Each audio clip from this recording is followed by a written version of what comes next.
to another episode of What's Going On in the World.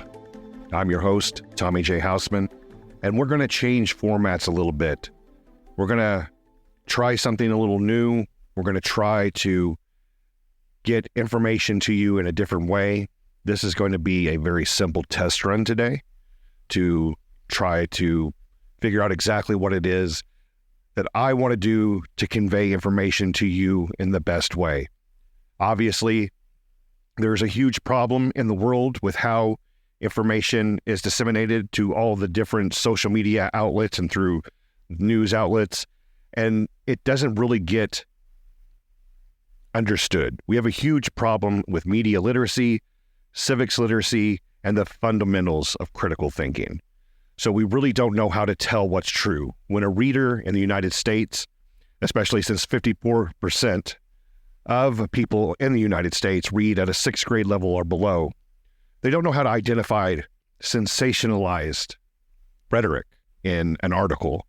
Most of the time, they don't even read the whole article. They just read the headlines.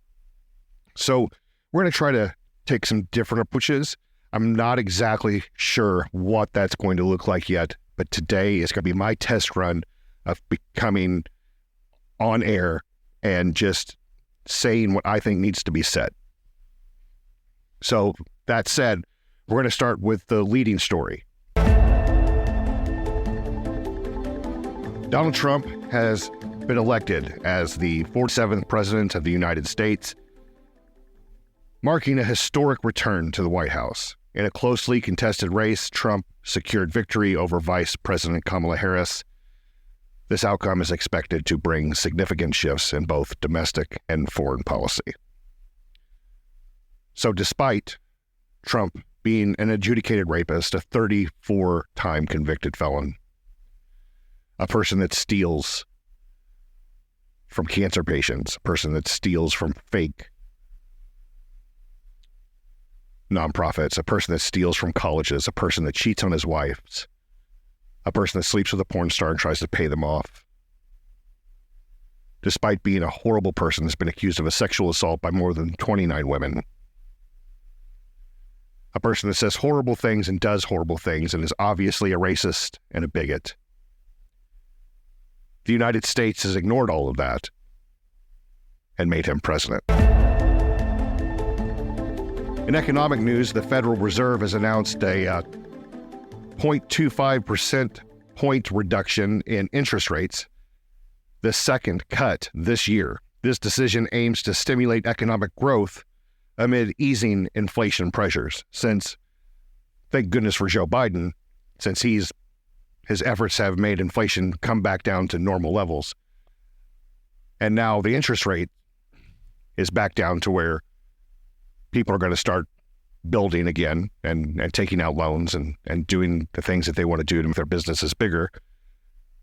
But once Trump gets into office, that's all going to end. The United States citizens pay for tariffs. If he puts tariffs in place, the United States citizens are the ones that are going to pay for those tariffs. If he deports millions of immigrants, the immigrants are responsible for getting our food from the farm to the table. 60% of the agricultural workforce is immigrants. So food prices are going to go up. This is exactly what I'm talking about. People don't understand how things work, and now the United States is going to pay the price.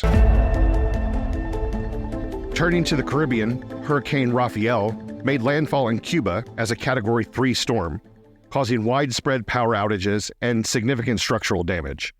Recovery efforts are underway as authorities assess the full extent of the impact.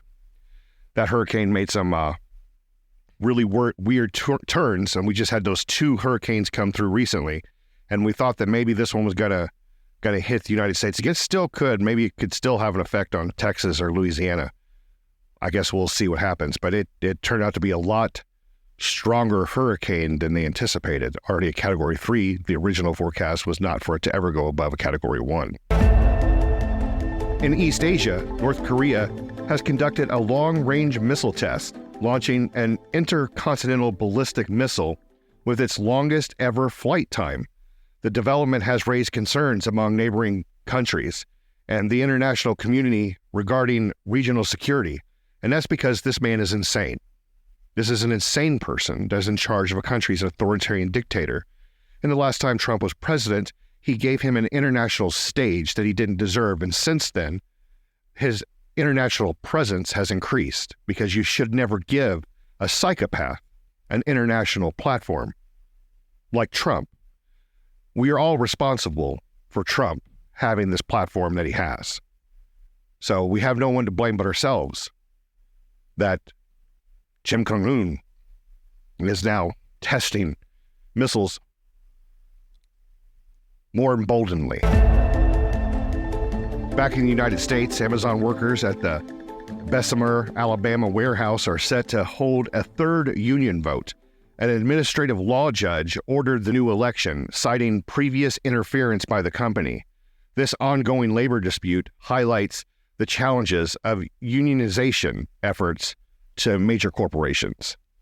Look, if you can get unionized right now, all manufacturing workers, all labor workers in the United States need to unionize.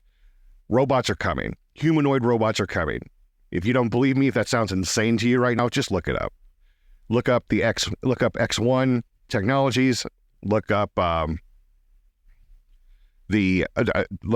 Tesla robot. There's all kinds of robots coming. Figure 2. I can't even name them all. If you really want to know about robots more, check out my podcast, Really Robots, The Future Is Now, and I'll tell you all about what's happening with robots. But if you don't get in your union agreement someplace to not allow humanoid robots or automation to take over your jobs, some sort of timeline, a percentage of human workers that needs to stay in employment, you need to get that in place right now. They're coming.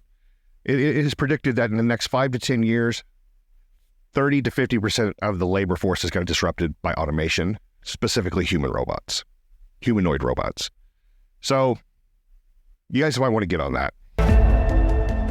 In Mexico, President Claudia Sheinbaum has unveiled a new security strategy in response to escalating cartel violence. The plan emphasizes intelligence gathering and increased militarization to combat organized crime. This marks a shift from previous approaches and reflects the government's commitment to addressing security concerns. A lot of the reasons people from South America and Mexico come to the United States is because of these cartels. They fear for their lives. They don't want just a better life. They want security. So it's probably a good thing that the president of Mexico is putting this into place. But we also have to remember the United States' responsibility for this conflict as well. I mean, where do you think the cartel gets their gun? Shifting to scientific advancements, researchers have successfully sequenced the genome of a victim from ancient Pompeii. This breakthrough provides new insights into the lives of individuals who perished during the volcanic eruption in 79 AD, offering a more detailed understanding of the city's history. It's a pretty interesting topic. Pompeii grabs all of our attention when we see something on TV or when we see a story about Pompeii. So this is very interesting. I'm looking forward to learning more about this. You guys should look it up. In the United States, voters in 10 states have recently decided on ballot measures related to abortion rights. The outcomes were mixed, reflecting the nation's divided stance on this contentious issue. These decisions are expected to influence future legislative actions and judicial considerations. So let's talk about Florida. The majority of people in Florida that voted, guess what they want? They want access to abortion rights. And guess what they're not going to get? They're not going to get access to abortion rights because they put in place a voter suppression technique to where they said they had to get to 60% of the vote in order to have it pass. So they had 57%. So they barely missed the mark. But it's clearly a majority. It's clearly a majority that wants access to abortion rights. So let's talk about Texas. Texas has some of the most restrictive abortion laws in the United States. And maternal death rates and infant mortality have raised by more than 13%. Just go look up, how many women have suffered due to these laws, because abortion is not black or white. It's not always about just birth control. There's all kinds of reasons to perform an abortion, like a miscarriage. Women have been left in the parking lots to bleed, or left on the table to bleed until their life was in danger to a point that they felt it was safe for them to perform an abortion without being sued. So doctors are more worried about being sued and losing their license than saving women. So more women are dying because the United States is full of morons. Following the U.S. presidential election, the Federal Reserve is reassessing its economic outlook. The central bank is considering potential policy adjustments in response to the new administration's plans, aiming to address inflation and support economic growth. So there are people that are going to try to put guardrails on Trump and prevent him from doing harm because he's an idiot. So I don't know what that's going to be able to do. If he puts tariffs, like he says he's going to put tariffs, that's going to be a crisis on the American people like never before. And if he starts deporting people, that's going to be an economic crisis. So I guess the American people are going to have to decide, do they want to be racist or do they want to be able to buy groceries? Lastly, China is preparing for potential changes in its relationship with the United States following the recent election.